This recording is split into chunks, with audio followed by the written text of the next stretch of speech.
Bienvenidos a este Deep Dive. Hoy nos vamos a sumergir en un escándalo político que tiene a todos hablando en Los Cabos, Baja California Sur. Así es un verdadero drama que podría decirse que tiene más giros que una telenovela. Exactamente. Imagínense esto, el actual alcalde de Los Cabos, Cristian Agúndez Gómez, está acusando a su predecesor, Óscar Lex Castro, de dejar las arcas municipales vacías. Y lo más interesante es que ambos pertenecen al mismo partido, el Partido del Trabajo, y llegaron al poder con el apoyo de Morena. ¿Cómo te quedó el ojo? Lo que es realmente sorprendente es la magnitud de las acusaciones.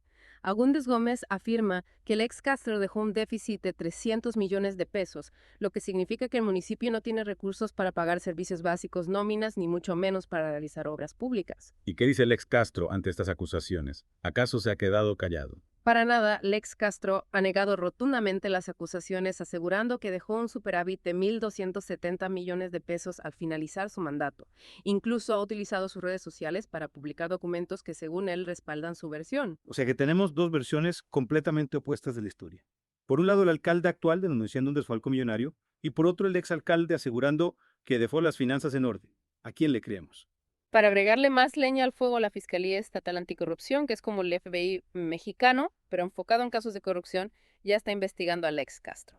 Uno de los puntos clave de la investigación es un préstamo bancario de 200 millones de pesos que el ex Castro solicitó durante su gestión. Lo que llama la atención es que se pagó una comisión de 12 millones de pesos a un intermediario, una cifra exorbitante, si consideramos que las comisiones habituales para este tipo de operaciones no superan los 500,000 pesos. Es decir, se pagó 24 veces más de lo normal. ¡Wow! Eso sí que huele a pescado podrido. ¿Y qué dice el ex Castro sobre este préstamo? Él argumenta que todo se hizo conforme a la ley y que la comisión pagada al intermediario estaba justificada. Sin embargo, la Fiscalía considera que hay suficientes elementos para sospechar de un posible desvío de fondos. Si tú fueras un habitante de Los Cabos, ¿no te sentirías un poco inquieto con todo este embrollo? Al final del día son los ciudadanos quienes sufren las consecuencias de la mala gestión de los recursos públicos. Totalmente. Y aquí es donde las cosas se ponen aún más interesantes. Lex Castro no se ha presentado a las citaciones judiciales argumentando problemas de salud. Incluso ha presentado un amparo, que es una figura legal que le permite al menos por el momento no comparecer ante el juez. Entiendo. Pero algunos podrían pensar que está usando el amparo como una estrategia para ganar tiempo y evadir a la justicia. Es una posibilidad que no se puede descartar. Lo cierto es que este caso ha desatado una verdadera batalla política en Los Cabos, con ambos bandos utilizando los medios de comunicación y las redes sociales para defender sus posturas e intentar influir en la opinión pública. Entonces tenemos un escenario bastante complejo, acusaciones serias, versiones contradictorias, una investigación en curso y un exalcalde que parece estar evitando a la justicia. ¿Qué más podríamos pedir? Pues déjame decirte que este drama político tiene todavía más tela de donde cortar. En la siguiente parte del Deep Dive vamos a analizar más a fondo las declaraciones del ex Castro y exploraremos las posibles motivaciones detrás de estas acusaciones. No se lo pierdan. Para comprender mejor este embrollo, creo que es importante analizar un poco más el contexto político en el que se desarrolla esta historia. Me parece una excelente idea. A veces para entender lo que está pasando en la superficie hay que escarbar un poco más profundo, ¿no? Exactamente. Recordemos que tanto Cristian Agúndez Gómez como Óscar Lex Castro pertenecen al Partido del Trabajo, el PT, y ambos llegaron a la alcaldía de Los Cabos gracias a alianzas con Morena, el partido del presidente. Entonces lo que estamos viendo es una especie de fuego amigo, una lucha de poder dentro del mismo partido. Así es. Y esto nos lleva a preguntarnos, ¿cuáles son las verdaderas motivaciones detrás de estas acusaciones? ¿Se trata realmente de un afán por combatir la corrupción o hay otros intereses en juego? Esa es una pregunta clave. ¿Podría ser que Agúndez Gómez esté utilizando estas acusaciones para desprestigiar al ex Castro y consolidar su propio poder dentro del PT? Es una posibilidad. No olvidemos que el PT es un partido relativamente joven y que en su interior existen diferentes corrientes y grupos que compiten por el control. Y si a eso le sumamos la cercanía a las próximas elecciones, el panorama se vuelve aún más complejo. Sin duda, estas acusaciones podrían tener un impacto significativo en las elecciones tanto a nivel local como nacional. Imaginemos por un momento que somos habitantes de Los Cabos. Estamos viendo cómo nuestros líderes políticos se acusan mutuamente de corrupción mientras nuestro municipio se hunde en una crisis financiera. ¿No es un poco desalentador? Es completamente comprensible que los ciudadanos se sientan así. Al final del día son ellos quienes pagan las consecuencias de la mala gestión y la falta de transparencia. Y hablando de transparencia, recordemos que el ex Castro ha dicho en repetidas ocasiones que está siendo amenazado.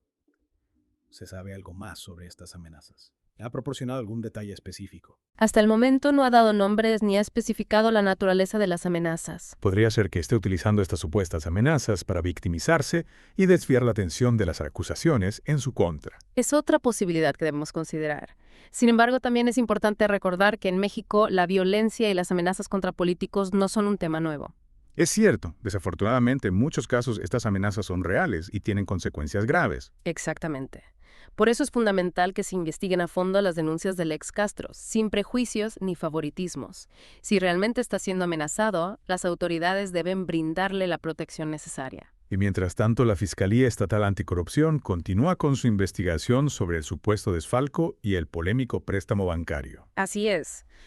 Y este es un punto crucial que no debemos perder de vista. Más allá de las declaraciones y las acusaciones cruzadas, es importante que se realice una investigación exhaustiva e imparcial para determinar qué fue lo que realmente sucedió con el dinero del municipio. Totalmente de acuerdo. La verdad siempre debe prevalecer sin importar quiénes sean los involucrados. Pero a veces la verdad puede ser escurridiza como un pez en el agua. Y hablando de peces en el agua, me parece que este deep dive nos está llevando a aguas cada vez más profundas. Hay muchos cabos sueltos, muchas preguntas sin respuesta y muchas dudas sobre las verdaderas intenciones de los protagonistas de esta historia. Tienes toda la razón. En la siguiente parte del Deep Dive vamos a intentar desenredar un poco más este nudo y a explorar las posibles consecuencias de este escándalo político tanto para Los Cabos como para el Partido del Trabajo. Si regresamos a la situación actual en Los Cabos, ¿cómo crees que este escándalo está impactando a los ciudadanos? Me imagino que debe haber mucha incertidumbre y desconfianza. Claro, imagínate que vives en Los Cabos y ves que las calles están llenas de baches, la basura se acumula y los servicios públicos son deficientes. Mientras tanto, tus gobernantes se enfrascan en una guerra de acusaciones y desmentidos sin que se vea una solución. Es natural que la gente se sienta frustrada e indignada. Y más allá de la indignación, ¿cuáles son las consecuencias de esta crisis? Bueno, en primer lugar tenemos la parálisis administrativa. Con el alcalde actual enfocado en deslindarse de su predecesor y la fiscalía investigando al ex Castro, es difícil que se puedan tomar decisiones importantes para el desarrollo del municipio. Es como si el coche estuviera sin conductor a la deriva. Exactamente. Y en segundo lugar tenemos el impacto en la economía local. La incertidumbre política y la falta de inversión pública desalientan a los empresarios y afectan negativamente al turismo, que es la principal fuente de ingresos de Los Cabos. O sea que no solo se trata de un problema político, sino que también tiene repercusiones económicas que afectan directamente a los ciudadanos. Así es. Y a esto hay que sumarle el daño a la imagen de Los Cabos a nivel nacional e internacional. Un escándalo de corrupción de esta magnitud no pasa desapercibido y puede afectar la reputación del destino turístico, lo que se traduce en menos visitantes y menos ingresos. ¿Y qué se puede hacer ante esta situación? ¿Hay alguna salida a este laberinto político? Bueno, lo primero es que la Fiscalía Estatal Anticorrupción debe concluir su investigación lo antes posible y determinar si hay responsables del supuesto desfalco. Es fundamental que se esclarezcan los hechos y que se aplique la ley sin importar quiénes sean los involucrados. En otras palabras, que se haga justicia. Exactamente. Y en segundo lugar, es necesario que los actores políticos dejen de lado sus intereses personales y se enfoquen en resolver los problemas que realmente afectan a los ciudadanos de Los Cabos. Es decir, que pongan el bien común por encima de sus ambiciones personales. Así es. Y aquí es donde entra en juego la participación ciudadana. Es fundamental que los ciudadanos de Los Cabos se mantengan informados, que exijan transparencia a sus gobernantes y que participen activamente en la vida política del municipio. Entonces la solución no viene solo de arriba hacia abajo, sino que también requiere de un compromiso activo de la sociedad civil. Exacto. Los Cabos se encuentra en una encrucijada. El camino que tome dependerá en gran medida de las decisiones que tomen sus líderes políticos y de la participación activa de sus ciudadanos. Al final del día, el futuro de Los Cabos está en manos de su gente. ¿Y tú que nos escuchas? ¿Qué opinas? ¿Qué te gustaría ver en el futuro de este hermoso lugar? Este deep dive nos ha llevado a las profundidades de un escándalo político que pone en evidencia los desafíos que enfrenta la democracia en México. Corrupción, impunidad, luchas de poder, desconfianza ciudadana, son temas complejos que requieren de un análisis profundo y de un compromiso colectivo para encontrar soluciones. Los Cabos no es un caso aislado, es un reflejo de una realidad que se repite en muchos rincones del país. La pregunta que queda en el aire es: ¿estamos dispuestos a cambiar las cosas? Nos despedimos con esta reflexión y los invitamos a seguir este caso de cerca. El drama político en Los Cabos está lejos de terminar y sus consecuencias se seguirán sintiendo en los próximos años. Hasta la próxima.